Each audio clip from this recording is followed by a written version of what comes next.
Halo guys, Nelson di sini. Dan akhirnya selesai sudah semua produk Apple yang keluar di tahun 2020. Dari iPhone SE 2020, iPhone 12 series, di mana di situ ada iPhone 12 mini, iPhone 12, iPhone 12 Pro, dan iPhone 12 Pro Max. Jadi semua ini aku sudah coba dan aku ingin memberikan rekomendasi juga ke kalian khusus dalam dunia Apple untuk Apple produk di tahun 2020. Aku tidak gabung dengan yang HP-HP lain, contoh dari Android, karena nanti akan terlalu panjang. Jadi aku sedikit pisah untuk Apple produk sendiri, nanti lalu untuk overall semuanya sendiri. Jadi, bagi kalian yang belum subscribe, jangan lupa klik tombol subscribe dan juga lonceng agar tidak ketinggalan video terbaru itu ya, untuk membahas HP-HP rekomendasi terbaik menurutku yang sudah aku coba. Dan juga follow Instagramku @nhtechid. Baik, jadi iPhone 12 series sudah datang di tanah air juga dan dengan harga yang cukup mengagetkan. Banyak orang yang sudah impor dari luar dan kaget nih harganya kok bisa murah banget ya untuk yang resmi di Indonesia. Dan kita tidak bisa komplain lah. Dan itu sangat baik juga bagi yang sudah sabar menunggu akhirnya mendapatkan yang terbaik, yaitu dengan harga yang ada di iPhone 12 seri di Indonesia. Mungkin ada sedikit perbedaan adalah masalah untuk di belakangnya. HP-nya itu ada tulisan Made in China-nya. Itu saja sih. Tapi untuk masalah 5G ready, siap kok 5G ready untuk iPhone 12 series walaupun yang masuk di Indonesia. Mungkin sedikit informasi untuk kalian. iPhone 12 series 14 chip yang ada itu tidak built-in 5G. Jadi 5G yang mereka gunakan adalah 5G dari Qualcomm dengan chip yang berbeda. Karena itu makanya banyak beredar bahwa kemungkinan tidak ada 5G untuk versi yang di Indonesia karena harganya bisa murah. Tapi ternyata nggak semuanya akan ready 5G. Jadi semoga kedepannya iPhone-iPhone yang terbaru akan semakin cepat masuk di Indonesia dengan harga yang lebih murah juga. Atau bisa dibilang samalah dengan negara-negara tetangga. Dan semuanya komponennya sama yang diberikan. Jadi kita tidak usah repot-repot untuk impor dari luar dengan harga yang lebih mahal. Aku akan memberikan overall untuk spesifikasi. Jadi semuanya Pro Retina XDR display dengan 625 nits untuk iPhone 12 dan 12 mini dan sampai 800 nits untuk iPhone 12 Pro dan iPhone 12 Pro Max. Tapi dengan semua yang diberikan, semua kemampuan yang layarnya ada dengan iPhone 12 dan juga yang Pro, menurutku sudah tidak jauh beda. Karena itu mungkin akan sedikit lebih membingungkan ketika kalian memilih iPhone 12 untuk kalian. Chipsetnya semuanya dengan A14 chip 5 nanometer proses. Lalu dengan RAM yang sedikit berbeda, iPhone 12 dengan 12 mini 4 GB RAM, lalu dengan iPhone 12 Pro, 12 Pro Max menggunakan 6 GB RAM. Untuk masalah desain, semuanya boxy design dengan pinggiran yang flat dan juga flat display untuk semua iPhone 12 series. Dan juga kameranya untuk iPhone 12 dan 12 mini dengan wide, dengan ultra wide 12 megapiksel dengan sensor yang lebih besar daripada iPhone 11 series. Sama juga dengan iPhone 12 Pro Max ditambahi dengan telephoto dan juga LiDAR scanner. Dan yang terbaik di tahun 2020 adalah untuk masalah kamera di iPhone 12 Pro Max dengan sensor yang paling besar yang pernah ada di iPhone dan juga telephoto yang sampai 2,5 kali dibandingkan 2 kali yang ada di iPhone 12 Pro. Lalu yang terakhir adalah masalah MagSafe yang bisa diberikan di iPhone 12 series. Walaupun mungkin itu adalah gimmick saja karena tidak bisa apa-apalah hanya dengan misalnya contoh dengan wallet. Itu untuk Indonesia sih menurutku jarang sekali pakai ya, takut hilang juga. Lalu dengan MagSafe untuk MagSafe charger, walaupun itu mungkin terlihat seperti gimmick, tapi at least itu memberikan fast charging yang jauh lebih cepat, 15 watt dibandingkan 7,5 watt biasa hanya dengan menggunakan Qi wireless. Yang pertama adalah masalah HP yang paling menarik. Menurutku sih jelas iPhone 12 mini. iPhone 12 mini dengan bodi yang lebih kecil, lalu fitur-fiturnya semua yang diberikan di iPhone 12 dimasukkan di iPhone 12 mini dengan 5,4 inch display. Semua fitur seperti kameranya sama, 14 chipset dengan 4 GB RAM, lalu layarnya Pro Retina XDR display, sangat baik diberikan di bodi yang sangat kecil yaitu 5,4 inch display. Hanya saja pasti ada kekurangan dengan bodi yang kecil yaitu masalah baterai, yang screen on time-nya sekitar 4 jam setengah, jadi agak susah bagi orang yang membutuhkan untuk sehari, pasti perlu ngecas lagi atau membawa powerbank. Lalu yang kedua adalah speakernya pasti lebih jelek dibandingkan dengan iPhone 12, 12 Pro maupun 12 Pro Max. Lalu dengan layar yang kecil menurutku bukan untuk semua orang, tapi ini sangat baik jika kalian memang suka dengan layar kecil dan ataupun bagi kalian yang misalnya biasanya menggunakan 2 HP, misalnya untuk kantor dan untuk yang pribadi, dan biasanya satunya juga misalnya Android dan sudah menggunakan HP yang besar, ini bisa dibilang untuk secondary phone, kalau misalnya benar-benar butuh, ini sangat baik. Tapi ya harganya ya nggak murah ya untuk secondary phone sekitar 14 jutaan yang ada di Indonesia. Jadi itu pilihan untuk kalian. Lanjut yang kedua, untuk HP yang paling baik yang dibuat oleh Apple di tahun 2020 yang bisa kalian beli adalah jelas iPhone 12 Pro Max. Karena tahun ini berbeda iPhone 12 Pro dengan iPhone 12 Pro Max. Mungkin sebelum-sebelumnya contoh 11 Pro dengan 11 Pro Max berbeda hanya masalah baterai. Lalu dengan size-nya pasti ya. Tapi untuk iPhone 12 Pro dengan 12 Pro Max ada satu hal yang berbeda adalah masalah kamera. Jadi semuanya sama, 12 megapiksel kamera, hanya saja sensor yang lebih besar di iPhone 12 Pro Max.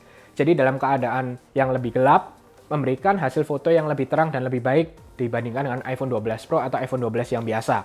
Lalu juga untuk telefoto yang baru dengan 2,5 kali, ini menurutku lebih baik untuk masalah portrait mode-nya jadi jauh lebih baik dibandingkan iPhone 12 Pro yang biasa. Memang ini bukan 2,5 kalinya buat untuk kalian zoom untuk lihat hasil foto yang jauh, menurutku enggak. Jadi lebih fokus di masalah untuk portrait mode-nya lebih baik dengan iPhone 12 Pro dengan potongan yang berbeda juga dibandingkan telefoto yang ada di iPhone 12 Pro yang biasa. Jadi perbedaan itu untuk masalah 12 Pro Max. Lalu dengan resolusinya paling tinggi, baterai paling tinggi, yang bisa kalian beli adalah iPhone 12 Pro Max.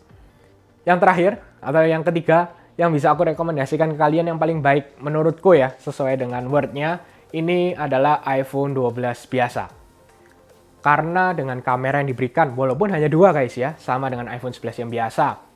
Tapi feel barunya dan feel premiumnya menurutku jauh lebih baik dibandingkan ketika kalian ada di iPhone 11 dengan 11 Pro. Menurutku jauh. Tapi untuk ini iPhone 12 dengan 12 Pro tidak sejauh itu. Mungkin masalah build quality karena pinggirannya di sini aluminium dibandingkan dengan stainless steel yang ada di iPhone 12 Pro. Kameranya ada 3 plus 1 LiDAR dibandingkan ini hanya 2. Tapi menurutku untuk keseharian dan umumnya sangat baik dan sudah sangat cukup. Apalagi kalau kalian hanya dengan sosial media, Instagram, TikTok, kamera di sini sudah cukup baik lah. Sangat baik menurutku. Dengan kamera utamanya memang lebih bagus dibandingkan iPhone 11. Tapi tidak sebagus dengan iPhone 12 Pro Max. Tapi sudah sangat baik karena semua lensanya bisa Dolby Vision 10-bit HDR up to 30 fps. Lalu dengan diffusion, night mode semuanya sangat baik diberikan di iPhone 12. Apalagi yang kurang? Menurutku sih cukup oke. Mungkin dengan portrait mode yang hanya satu kali dibandingkan ada dua kali atau 2,5 kali di Pro Series, yaitu mungkin sedikit kekurangan. Tapi dengan harga yang diberikan jauh lebih murah dibandingkan iPhone 12 Pro, ini sudah sangat baik. Display sekarang juga nggak beda jauh. Sama bahkan Pro Retina XDR display, hanya saja masalah brightness-nya yang mungkin untuk SDR ya, 625 nits untuk yang 12 Pro dengan 800 nits. Tapi Dolby Vision kalau misalnya kalian play di sini sama dengan maksimum peak 1200 nits. Lalu dengan bezelnya tipisnya sama juga diberikan dengan iPhone 12 dibandingkan iPhone 12 Pro. Dibandingkan 11 yang biasa dengan 11 Pro, bezelnya jauh lebih tebal. Tapi ini sudah sangat baik lah. Kalau misalnya kalian mau milih dan tanya ke aku yang paling worth it, sudah jelas aku akan pilih iPhone 12. Baik, jadi itu tadi semuanya untuk menurutku ya, rekomendasi untuk masalah iPhone yang terbaik di tahun 2020. Tapi itu kembali lagi ke kalian, itu dari pendapatku, dan mungkin dalam beberapa hal akan berbeda pendapat. Contoh saja, mungkin untuk masalah perempuan, kadang juga suka dengan iPhone yang kecil, misalnya 12 mini, iPhone 12. Tapi juga tidak sedikit bahwa mereka juga suka dengan HP yang besar, dengan iPhone 12 Pro Max contohnya. Jadi itu tergantung lagi, aku kembalikan ke kalian lagi, tapi dengan poin-poin yang aku berikan di sini, aku harap kalian bisa mendapatkan HP yang terbaik untuk kalian dari kesimpulan dari aku ini. Lalu memang untuk Apple memberikan cycle kurang lebih biasanya adalah 3 tahun. Jadi kalau misalnya kalian yang menggunakan iPhone X ke bawah, tahun ini ya waktunya untuk ganti, menurutku oke, maksudnya sangat baik lah.